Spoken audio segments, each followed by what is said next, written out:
Hello guys, hello. O, tingnan niyo, o. Dinagdagan ko siya. Ayan, di ba? Ang ganda-ganda na niya.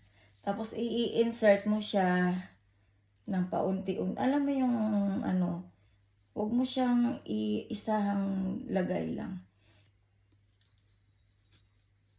Ikalat-kalat mo ng ganyan. Yan. Para magkaroon siya ng konting, alam mo na, konting design. Ayan. Ganyan. Alam mo, ang ganda pala ng ng mga wildflower sa forest. Ngayon ko lang na-appreciate kung gaano kaganda kapag inarrange mo siya. O tingnan mo at ilagay mo sa flower vase. Kasi dati kapag nakikita ko lang to, natutuwa lang ako. Ay, ang ganda, may flowers, yung ganun. Pero kapag inipon-ipon mo pala siya, doon mo siya ma-appreciate kapag nilagay mo na siya sa base na ay, ang ganda. As in, ang ganda. Maano mo yung ang kagandahan ng bulaklak kapag nakalagay na siya sa lalagyan. Ayan, di ba? Astig. Ayun. Sana wag siyang masira, Kaso lang wala. Yung, may lagayan siya ng tubig, pero itatry ko sana. Sana hindi siya maubusan ng water. O, ayan, di ba? Mas siya. Kasi pinutol ko kanina, guys. Kasi akala ko, hindi ko na pwedeng ilagay yung ibang flower. So, naisip ko, ituloy ko na lang siya ng ganyan.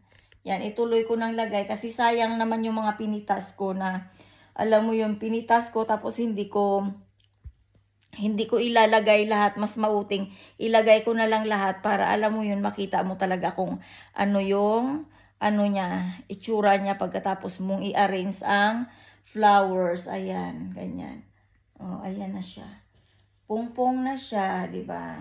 Maganda na yung kahinatnan niya. Pero alam mo ito kasi parang maganda sana siya kasi blue, guys, tingnan mo. Kaso lang, alam mo tong vase ko masyado ng small. Hindi nakakayanin ng kanyang wala na siyang lagayan. Kaya sana hindi siya basta yung tubig sana enough. Kung hindi man enough, maglalagay ako ng extra water para sa para diyan sa ko, sa flowers ko. Ayan.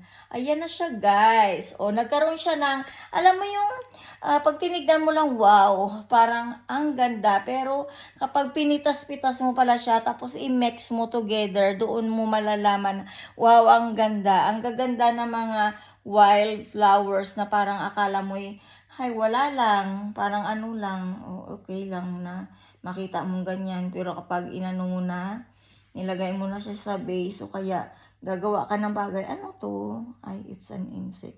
Gagawa ka ng na kung paano mo i-arrange, doon mo ma-appreciate na, ay, ang ganda-ganda.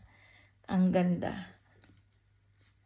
Ayun, ang ganda ng flowers ko. Ayan na, guys. Ayan na siya. Tapos na ako. Ito, hindi ko na siya isasama kasi masyado na masikip yung base ko. Siguro doon ko ilalagay kasi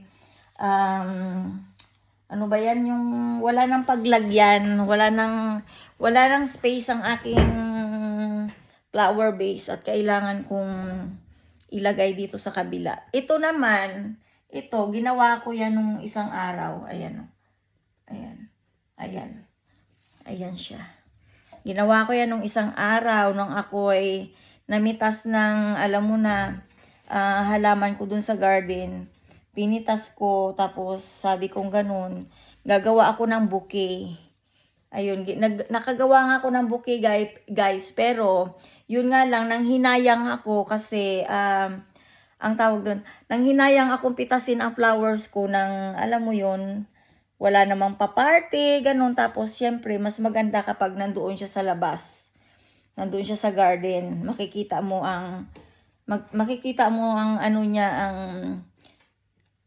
ang flowers niya na parang alam mo fresh pa rin lagi. Pero alam mo, ito, hindi siya basta-basta pala nalalanta, no? Hindi kagaya ng rose na I think it takes 3 days lang. Na siya, yung parang dry na. Pero ito makikita mo, okay pa rin talaga siya. As in, maano pa rin siya. Basta maganda pa rin yung ano ng flower.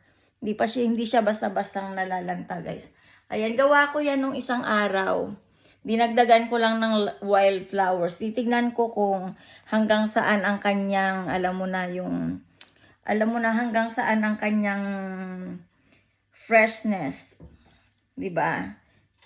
Kasi mayroon dyan, hindi naman talaga tumatagal. Gaya nito, kasi kanina nung pinitas ko yan, maganda yan guys kanina nung pinitas ko. Kaso lang, syempre, nag-walk kami nito yan. Sobrang layo din. Tsaka wala akong dalang water na, alam mo yan, dapat may plastic base ka na ilalagyan mo, paglagyan mo nun para, alam mo na yung flower mo hindi mag-dry agad, hindi maglanta. Ayan nga yan guys, ayan yon. Hindi na siya, tatry ko kung mabubuhay pa siya. Kung magiging, alam mo, kung, di ba mayroong flowers na nalanta na pero, parang ordinary sleepy, tapos mag-aano ulit siya, mag-open ulit. Malay mo, di ba? Ayun lang guys, pinakita ko lang kung paano i-arrange sa flower base ang mga kahit na wild flowers lang. Doon mo makikita ang kagandahan kapag nakaayos na siya. Kaya dito ko yan ilalagay sa aming dining table. O kaya yun ilalagay ko sa doon ilalagay ko doon sa sala. Doon sa living room. Diba ang ganda, no? Ayun lang guys, ingat kayo lagi. Kailangan ko munang i-off to at syempre maglilinis ako ng bahay. Tapos, ayun nga, kailangan kong magpahinga konti at aalis mamaya.